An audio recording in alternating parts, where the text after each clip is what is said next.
Très chers amis de la revue de presse, bonjour et ravi de vous retrouver pour cette nouvelle édition hebdomadaire de l'actualité. Au Bénin, diplomatie, politique et coopération régionale. Nous débutons cette revue par une avancée diplomatique notable pour le Bénin. La Nation rapporte que le président Patrice Talon a effectué une visite de travail à Doha au Qatar du 18 au 21 mai 2025 dans le cadre du Qatar Economic Forum, un rendez-vous stratégique pour renforcer les investissements entre le Qatar et plusieurs pays partenaires. Leader Bénin Info précise que cette mission s'est soldée par la signature de 6 accords et protocoles d'entente dans les domaines diplomatiques, économiques, social et touristiques. Selon 24 heures au Bénin, un partenariat stratégique a été conclu entre Qatar Airways et la toute nouvelle compagnie aérienne béninoise Amazon Airlines dans l'optique de faciliter le transport aérien entre les deux pays. Sur le plan politique, Actualité Express Info revient sur l'affaire Richard Boni-Wourou. Rappelons que cet homme politique, très actif sur les réseaux sociaux, a été interpellé le 16 mai dernier dans le cadre d'une enquête portant sur des soupçons de corruption liés à l'obtention du récépissé du parti Le Libéral. Dans une interview accordée le 21 mai à Bip Radio, Maître Ayodele Aounou, avocat de la défense, a révélé l'implication présumée de 3 autres personnes. L'audition, prolongée, n'a pour l'instant rien donné de concluant. Les orientations du procureur sont désormais attendues.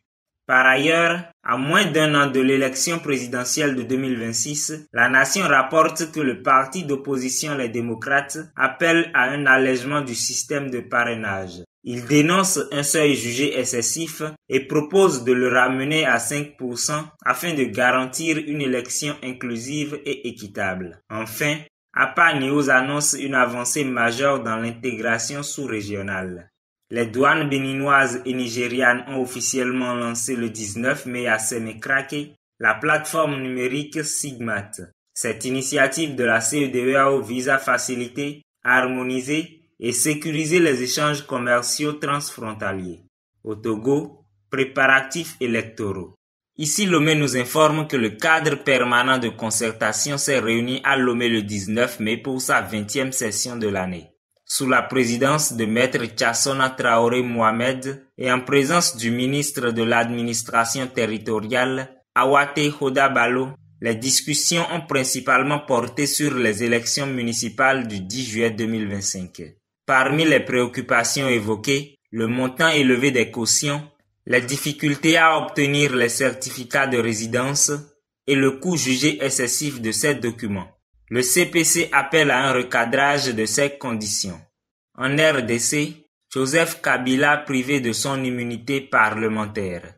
En République démocratique du Congo, RFI titre « Le Sénat lève les immunités de Joseph Kabila » par un vote à bulletin secret, 88 pour, 5 contre et 3 abstentions. Le Sénat congolais a autorisé la levée de l'immunité parlementaire de l'ancien président, ouvrant ainsi la voie à d'éventuelles poursuites judiciaires. Le Monde précise que cette décision intervient dans un contexte de soupçons de collusion entre Joseph Kabila et le mouvement rebelle M23, qui occupe encore une partie du territoire congolais. La Deutsche Welle relaie la réaction de Joseph Kabila, survenue 24 heures après la décision. Dans un discours de 40 minutes, l'ancien président se positionne comme un patriote et critique sévèrement la gouvernance de son successeur. Il propose une sortie de crise en 12 points, incluant notamment l'arrêt de la guerre, le rétablissement de l'autorité de l'État, la restauration de la démocratie, la réconciliation nationale. Il conclut par un appel au peuple congolais à jouer sa partition en s'unissant autour d'un projet de refondation de l'État. En Afrique du Sud, rencontre tendue entre Ramaphosa et Trump. La Croix revient sur une rencontre diplomatique marquante entre Donald Trump et Cyril Ramaphosa.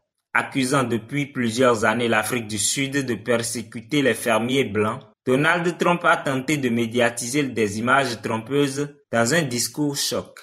Préparé, le président sud-africain a laissé la parole à son ministre de l'Agriculture, à un milliardaire sud-africain et à 2 champions de golf, tous fermiers blancs, pour réfuter ces accusations en direct.